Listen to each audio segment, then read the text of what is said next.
All right. Hello, everybody. Today we have an expert here, our expert sexpert, Marla Stewart. Hi, Marla. Hey, Ashley, thanks for having me. Hey, thanks for coming.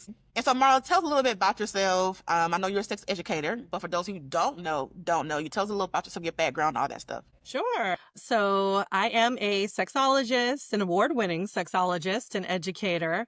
I am a sexual strategist in that with my company, Velvet Lips, which helps to educate and empower individuals and folks in relationships or, around sexuality, particularly around seduction, communication, and sex skills. As a sexual strategist, I use techniques such as sex therapeutic techniques, somatic bodywork techniques, as well as comprehensive sex ed to sort of triangulate the need that they have for whatever issue that they might be coming to me with. And in addition to that, my background is, or my specialties again, are in seduction, communication, sex skills, but also kink and BDSM, alternative sexual communities, which include kinksters, non-monogamous, swingers, all sorts of folks, in that realm, as well as HIV and public health are in my wheelhouse, and LGBTQIA2S plus, identities. So those are all the people and the folks that I tend to run with. All right. So, question. So, what have you seen as, because you have a variety of people that you serve.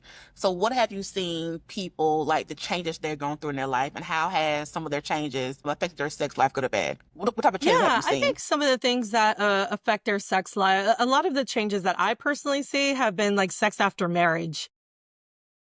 Same. Or sex in a long-term relationship. So they've been together 20 plus years and are still trying to figure out like what the hell is going on or what happened. So with sort of newer relationships, it's really sometimes about in my experience, especially being in the South, like I'm from California, but I moved to the South for graduate school. I moved to Atlanta. And so what I found was that there were a whole lot of people dealing with religious trauma. And so they were getting married. And so I would have a lot of couples who were, Muslim clients or Christian clients who were having this trouble adjusting from a sort of purity mindset to like a freak in the sheets. And Yes. so really needed some help to manage those two, right? To sort of evolve into, the lover that they want to be. I've been dealing with those are the kind of clients that I personally see around sort of those particular adjustments. And then for long-term relationships, it really comes down to communication and reprioritizing their sex life and being kind to one another. And so research shows you be kind to the person, you prioritize your sex life, you're going to have a long-lasting relationship. Well, they get to 20 years and then they're like, I want to do some more freaky shit. I want to do Yeah. something else. And so a lot of times I get those clients who have been in relationships 20 years, 25 years, who are just like, okay, let's do something kinky. I saw 50 Shades of Grey and now I want to try something. So those are typically the clients that I get. And so a couple of things. So one, probably know or don't know, I'm from the South. And so I grew up in purity culture. So I've seen like, my little background is I was a part of a purity cult for several years. Um, Mm. yeah. Oh yeah. So I was a part of a purity cult in my 20s. I came out of it like 28, 29. And yeah, so now I went from one extreme to the next, whatever. Right. But anyway, so like I see a lot of people who we were functioning as this, we only have sex with one person, and this is like our body is identity is our value, and going from that mindset to going to a different mindset even after marriage. Like people think just because you're married that mindset leaves. It does not. It follows you even into marriage. So Hmm. I can relate to that. And then I want to talk about sex after marriage, because that's an interesting topic, because I hear a lot of people, men mostly, I think, and you can tell me who the gender of the people that you hear from, but men mostly, from people that I've talked to, they are the ones who complain the most.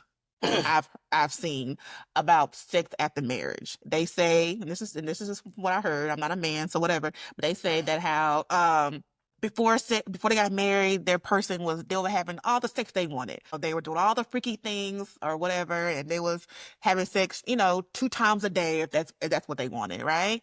And then they get married, and somehow things shift. Now, there's a lot of reason why things shift, because things people sometimes have children and life happens. Right. And when you move in with somebody, the excitement of it kind of dies down. It's not as exciting anymore once I see you every day and I wake up to you and your breath stings and I see all the things, right?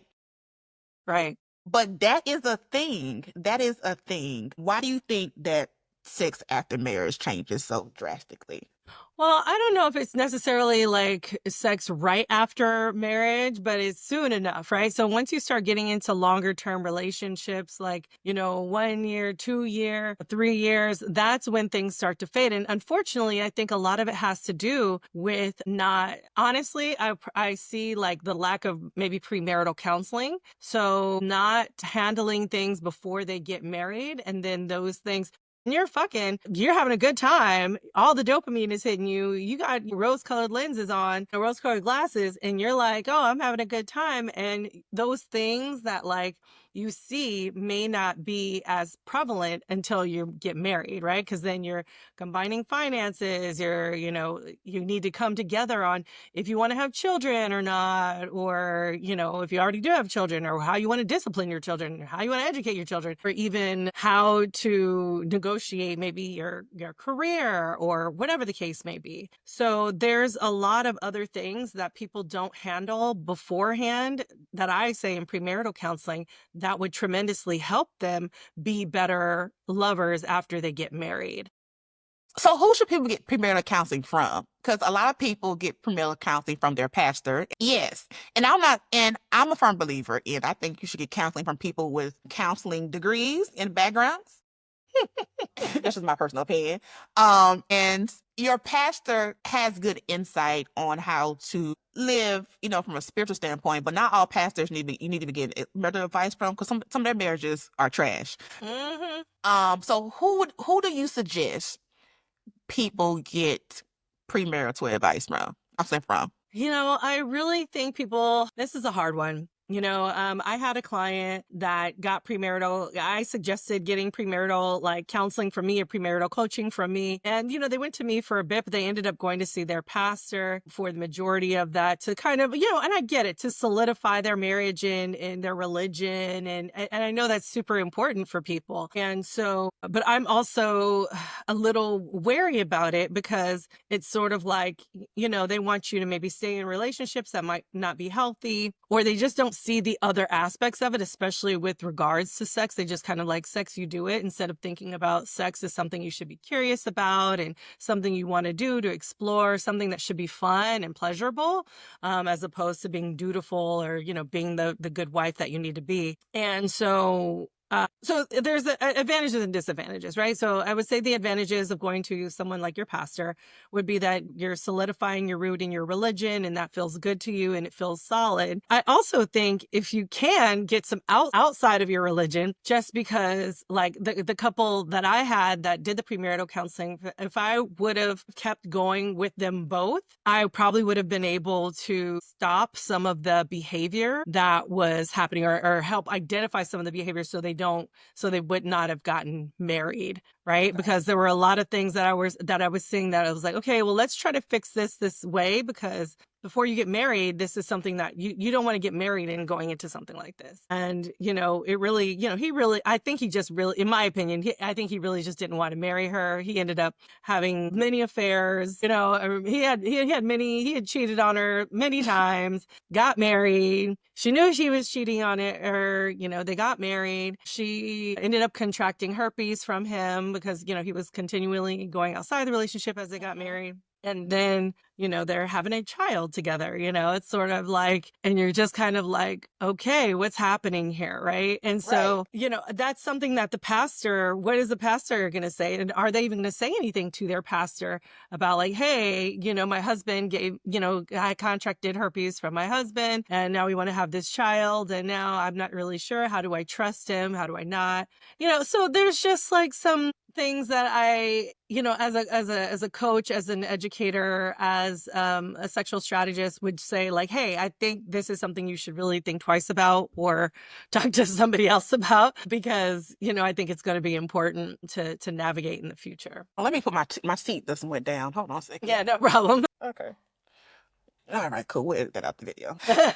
one of the things you said is that you have found that people in long-term relationships, after several years, typically one wants to explore more and the other one does not. And I get a lot of those questions too. So what is your expert advice on that? And so and to back it up. So do you feel as though that sometimes, because I found this too, but typically I ask people, well, the person before you marry them, are they into these things from the beginning? Typically, well, Right. that's a question. That's a question I ask. Yes. And typically the question is no. Typically, it's like, Right. no, they were very vanilla when I met them. Okay, fine. So then I asked, well, if you knew that they were vanilla and you were not so vanilla, why, why did you, Deal with why did, it. How did you go yeah, through with it? yeah, Yeah. why did you go Hmm. through with it? And people have different reasons for why they do Fear things, of but being alone, yes. fear Or of, yeah. yeah, or they were a good person. I think they would be a good wife, spouse, whatever. They're a good They're father, good. sacrificing the 20% because they got the Yes. 80%. Yes. And so now you're in this thing, this marriage, and you're not really satisfied sexually. So what is your expert advice for situations like those? Yeah, I think part of it too is people being real with themselves, right? And understanding their own personal desires, right? So it's sort of like when I got into my marriage, right? I was like, hey, I'm kinky. I'm this is what I like. I'm non-monogamous. You like me or you don't like me, and we can go from there. And, I accepted her for who she is, right? Like she's very vanilla, very, and we just had to be like, okay, well, when I'm in a kinky space, these are the things that I'm going to do. Mhm. And I was happy in the sense of she was like, I will take pictures or I will be there, like I will do that, but I'm not doing all that. You know what I mean? And so I think really having those discussions ahead of time and understanding your own desires, really being upfront and honest with yourself, like, hey, I'm not really kinky, but maybe I could get into it. But if I don't happen to be kinky, I don't want to stop you from being kinky, right? Or if you really love, recording our sexual sessions, maybe I'll get tired of it, but maybe, you can record some solo performances or something like that. Or, maybe we can go to a swingers club and you can be an exhibitionist that way, or whatever the case may be, really understanding and try to be accommodating to your lover. But honestly, I think being open is sort of the best way to be, and just try the things, because you might be pleasantly surprised about trying the things. I'm always an advocate of saying yes. A lot of times people are like, no, I don't think I'd like that. I'm be like, yeah, no, I didn't think I liked that. But then, this person made it sound really good. I was Yes. doing a race and kink talk with Luna, and we were talking to, oh my gosh, I forgot her name, but she loves chocolate cake. So she does like the splashing thing, and she just puts chocolate cake all over her body. And the way she was talking about it I had never thought about smearing chocolate cake on my body before. And the way she was talking about it, I was like, You know what? she made me want to smear chocolate cake on my body. Like, it seems that sexy. I haven't tried it yet, but you know what I mean? It like opened those doors to explore. And I think when we stop ourselves, when we're not open, when we don't take accountability, or not accountability, but we don't take into account of our lover's desires, I think that can be really stagnating for a relationship. Right. But I also think that the issue is a lot of people, they don't maybe feel safe enough, or don't. It also has to be trust within your relationship for me to feel safe and open enough for me to allow certain things or be willing to do certain things. I tell people, if there's like already like trust issues or some type of dishonesty, probably being poly is probably not the way I want to go.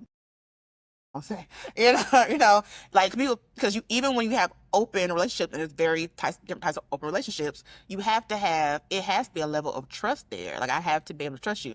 Now, jealousy is a natural human emotion, so that's going to come, and you can talk through it. But at the end of the day, I have to be able to trust that whatever rules that we have in play, or whatever rules that we set as a couple, that these are the rules that you're going to abide by, and you're not going to be out here on solo missions. Yeah, yeah. And what you said earlier just kind of triggered me around like thinking, not triggered me, but triggered a thought in my head around like how religion can have a deep hold on people, right? And prevent them from exploration, prevent them from going outside the bounds because they've been trained to stay in the box. And so it's such a mental hurdle to go outside of that box that can really hurt your relationship. And so yeah. So let's talk about the seduction learning styles. So what are those? And then how can people implement those, and how can they help people after certain life changes in their sex life? Yeah, absolutely. So seduction learning styles are my sexual theory that I came up with. I got inspired by the Art of Seduction, Robert Greene's Art of Seduction. And I was thinking about the learning styles and I was just like, oh my God, this is totally goes together. And so when thinking about how we connect, and honestly, it is around seduction, but really, honestly, it's about communication. So it's how we communicate with one another that really can deeply affect someone. There's three seduction learning styles include visual, auditory, and tactile, right? Or kinesthetic. There's also gustatory and olfactory seduction, but when it comes to sort of the senses, the visual, auditory, and the tactile ones are going to be the most prominent. And so when we think about the seduction learning styles, we think about it in a sense of how someone is communicate with someone, right? So if I know you're visual, which I'm pretty sure you're probably visual because of your glasses. Typically people, one of my visual hacks, right, is like people who love lots of jewelry, colored hair, funky glasses are typically visual people because they're looking at themselves in the mirror every day and they're like, I gotta make sure like the way they look. And not to say other people don't do that, but particularly visual people do that the most. So with visual, so again, visual people, there's a way of being seduced, right? So when we think about, sorry, I'm sort of thinking, I'm going to make sure I don't miss anything. You're good. When we think about Because we can edit this visual video, so you're seduction, fine. you said what? We can edit this video. You're good. Okay. You're fine. It's I'm not thinking live. about making lots of eye contact, right? Lots of eye contact is really great for visual seduction. When we clean up the clutter, so when you go to a space and there's like shit everywhere, you're gonna be distracted if you're visual. So if you want to seduce someone who's visual, you want to make sure you clean up the clutter, that everything is in its right place, right?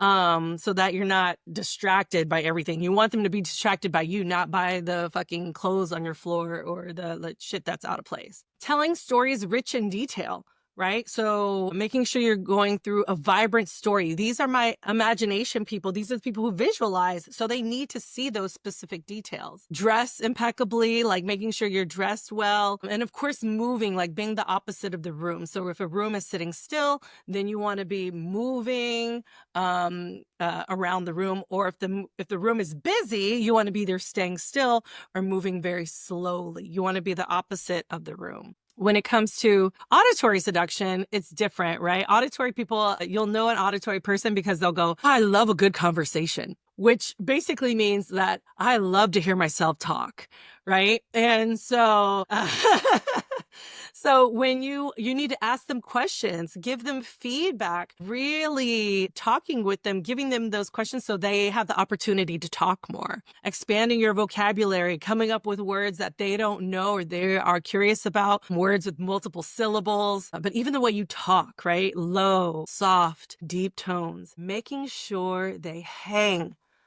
on every single word, right? Like that is what you want to do for auditory people that are like anticipating to hear, right?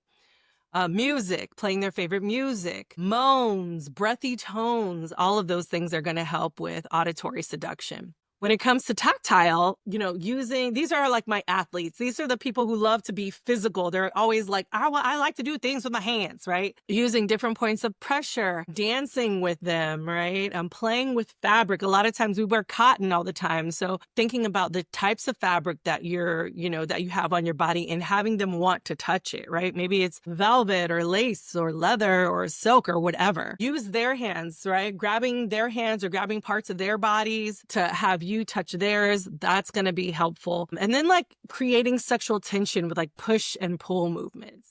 So those are typically the ways, visual, auditory, tactile people get seduced. And of course, like I said, there's olfactory, which is seduction by smell, and then gustatory is seduction by taste. So, So yeah, like really being able to connect with your lover makes it's huge. So I had this couple, they've been together 40 years. And this Jeez. woman was like, my husband doesn't listen to me. I don't know. I can't get him to listen to me. He doesn't know it. And I said, you know what? I said, you're probably not doing the right thing. You're probably just talking to him. And he's probably just like hearing blah, blah, blah, blah, blah, blah, blah, blah. I said, what you need to do is I bet you just touch him. When you have a question, you want to say something important, touch him on his arm and then say the thing. And she did that. And she's like, holy cow. She's like, I cannot believe that worked. She's like, he finally listened to me. I've been trying to get him to listen to me for 40 years. You gave me one thing to do to help me connect and help him listen. And finally he listened to me. And I was like, exactly. You just weren't communicating with him in the way that he needs to hear, the way that he needs to communicate. So And question. So is there like a quiz or test that people can take to understand that? Because sometimes we don't know ourselves sometimes. So learning that, and then we can do it with our partners so we can learn them, so that way we can know how to communicate. So where is the quiz and stuff? Yeah, the quiz is, you can just go on my website, velvetlipssexed.com/quiz, and you can take that quiz. And in addition, I also have a free class. So if you want to learn more, my free Arts and Science of Seduction class, it's free. It's on my website. Just go to velvetlipssexed.com/shop, and you can take that class for free. Yeah, that's good. And I talk about planting sex seeds, talk about the section, how to create an erotic plan, like all of those things. That's good. So our FYI, I'll edit this part out, but the name of this episode is going to be Sex After Marriage, because that came to while we're talking. And I think all of these tips are very good for people who've been married for a long time and trying to figure out how to navigate that. Okay, great. So the next question. So how would you tell someone, or what tips would you give someone if, I think we asked this question, but I can't remember what your answer was. So if I asked it, just tell me. So if someone is less kinkier than their spouse, how would they get their spouse on board with their level of kink? Yeah, so it's a really great question, because honestly, you really need to be able to connect with your lover, right? And the first part of that is, I believe, the seduction learning styles and that communication piece. So one of the things that you can do is you can say if your lover is visual, right? So you took the quiz or you took my class and you're like, oh, my person is visual or whatever. And so if they're visual, just, what you might want to do is like have dinner and, have a conversation and really emphasize, look them in their eyes and really tell them what makes you excited about it. So you do this two ways, I say. And this probably could go actually for anybody, whatever learning style you have. But number one is, I definitely believe you should use positive reinforcement. So for instance, if they have nice hands, you could say something along the lines of like, oh my God, I love your hands. I believe they're so beautiful and like you really take care of them.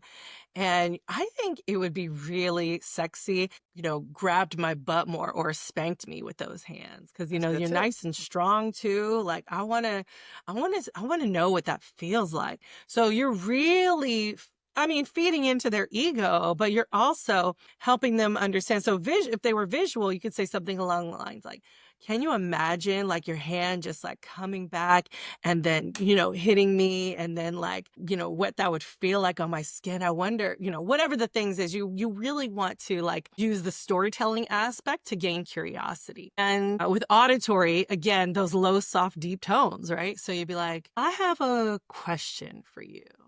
Right? Let them hang on the words. Like, we've been thinking about, or you could say something along the lines of, my friend such and such, said they did this with their lover and their sex life has been, amazing ever since. Like, what do you think about that?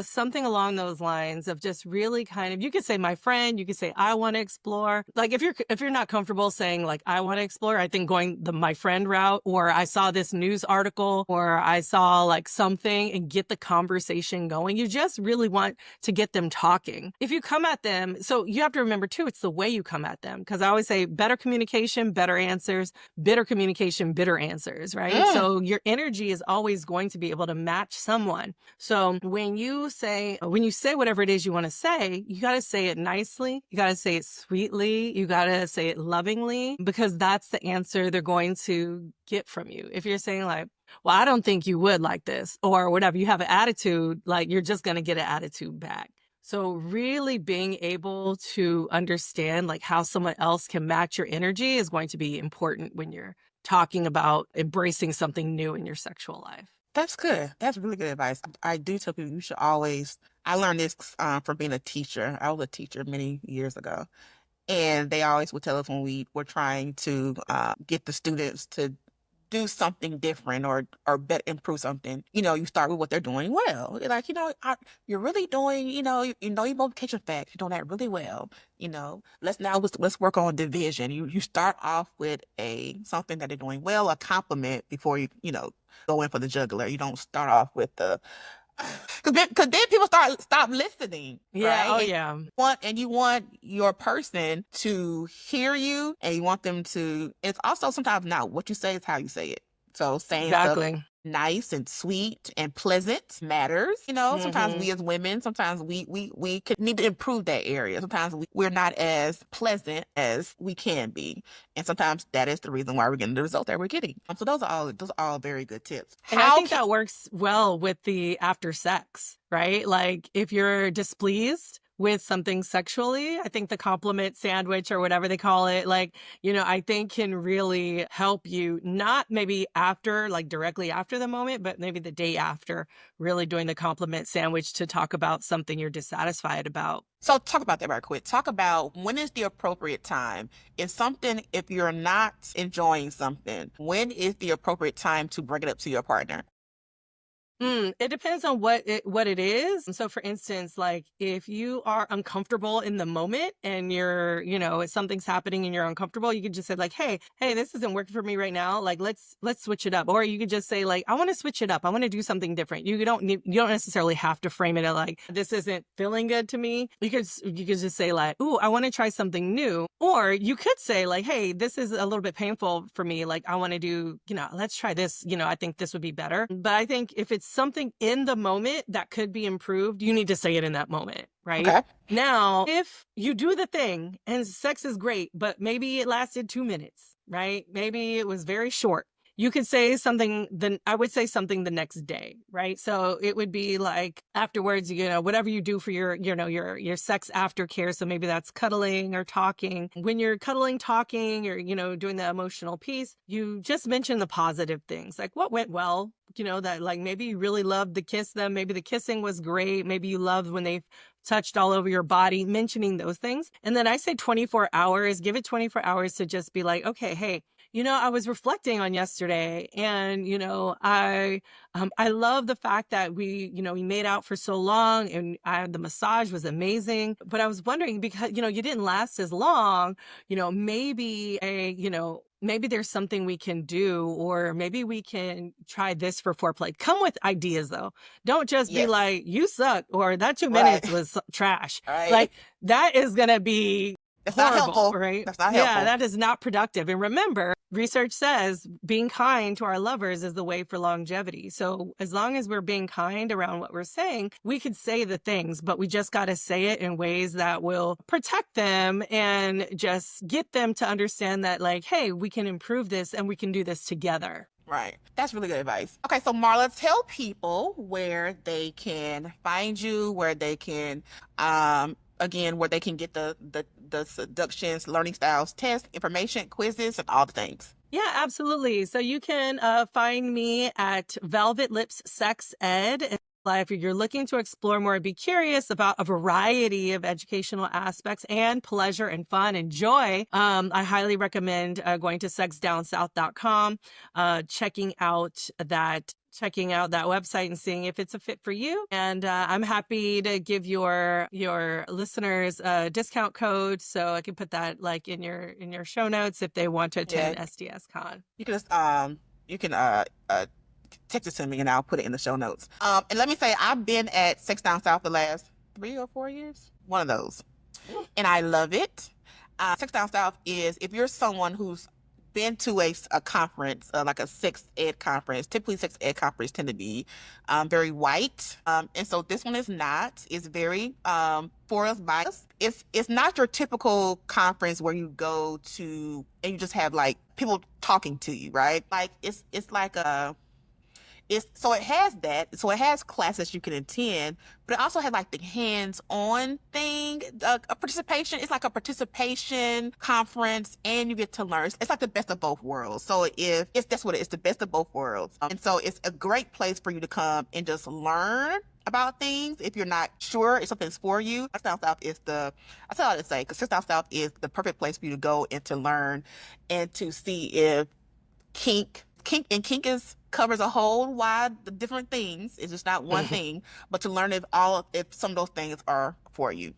Absolutely. Yeah. So find us on Instagram at SDSCon. And it's a really good time. We have a healing space. We have on-call therapists for emotional support. We have a dungeon. We have lots of workshops, fun games like lube wrestling and Yeah, kink yeah. games and all sorts of just fun stuff. And what I like about this year was, and y'all might have did this last year too, I don't remember, but this year they had a nudist parade. Did y'all have that last Yeah. year? Uh-huh. Yeah. The naked parade. Yeah. Yeah, and I thought that was so cool. I didn't do it, but I thought that was so cool. I was at a vendor table, so I'm like, I can't do this. But I thought it was so cool because one of the things that I love about being in nudist communities and doing nudist things is you learn to appreciate and love your body. A lot of times people feel they lack a lot of self-confidence when it comes to how they look naked, and that carryovers into their sex life. But when you can appreciate how you look for right now, yes, I have rolls today, yes, and we can work on those, right? We can work on that, and we can get to the size that I would like to be. But today, right now, right, I love my body today, and that also helps you. I feel like being confident in who you are today helps you with having great sex with the lights on or off, but with the lights on. Yes, absolutely. Absolutely. Yeah, we're going to keep it going for sure. So thank you, Marla. Thank you for being on Sex After. And hold on. Thank you so much for having me. I'm happy to be here.